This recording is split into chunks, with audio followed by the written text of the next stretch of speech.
Labis-labis nga ang pag-alala nitong si Gigi dahil nawala nga ang kanyang ina. Ngunit sa di inasaang pangyayari ay nakuha pala ito ni Attorney Sungit. Ngayon wala na siyang maitatago dito sapagkat nabisto na nga siya na si Gigi at si Greta at tama nga ang hinala ni Attorney Sungit na iisa silang dalawa. Balit bago pa man ang pangyayaring iyon ay nagkita nga sila ni Magnus. Kinakabahan nga itong si Gigi dahil buong akala nga niya ay nasa kamay na nga ni Magnus ang kanyang ina.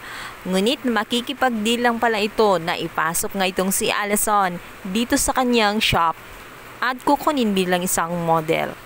Makaawa nga itong si Magnus na tulungan itong si Allison. Binigyan pa siya ng regalo ni Magnus. Ito ay isang napakagandang maskara.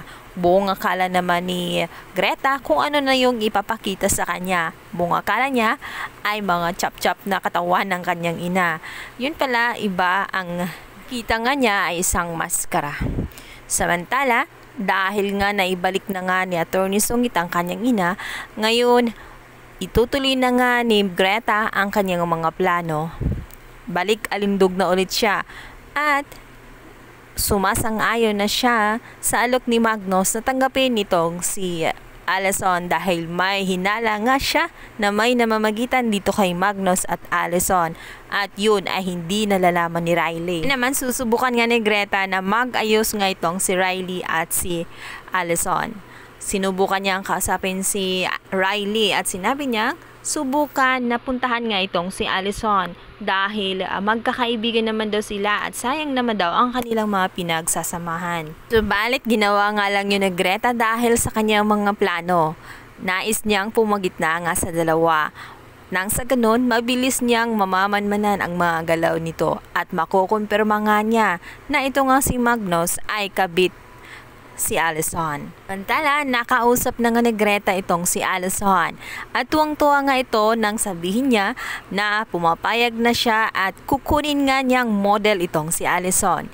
Nagpapasalamat naman itong si Allison dito nga kay Greta, ngunit sinabi ni Greta na wag sa kanya magpasalamat kundi kay Magnus. Samantala, itinanong pa nga niya si Allison kung nalalaman ba daw ni Riley ang lahat ng mga ito. Subalit, umiling lamang itong si Allison. Natitiyak ni Greta na meron ngang something itong si Magnus at si Allison at yun ay kanyang aalamin. Gagamitin niya yun para pag-awayin ng tuluyan itong dalawa. At gagamit din niya ang mga impormasyon yon para mapahiya sa publiko itong si Magnus at tuluyan nga niyang mapabagsak ang mga ito.